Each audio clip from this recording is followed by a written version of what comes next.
Tarix yazı 30 dəfə az fasiləni əli dizləri əsli yıxıldı yerə.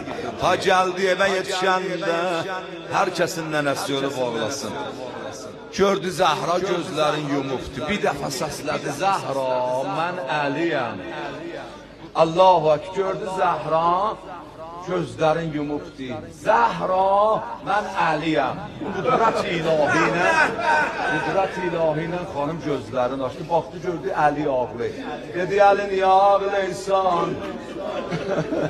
Əli elə mən bu hala qalmışam, sən ağlamıyor. Əli niyə ağlayırsan?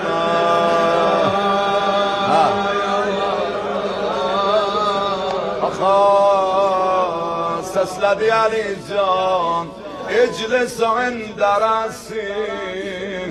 Əli əyləş mənim başımın üstündə. O əsmə kəlami və innəkə la təsmə savtə Fatimə min ba'di əbədə. Əli əyləş day bundan bir yana Zəhranın səsini eşitmiyor. Əli can, evin abad, evin abad.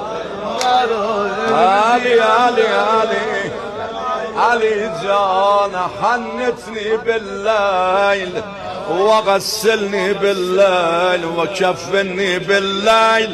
Ali mənə gecə quslu ver, gecə kəfən elə, gecə tapşır məni qəbriminə, ondan gözaltı baxdı Hüseyninə.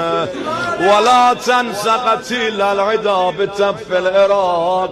Ali can sənin can, Hüseynimin əmanəti ya.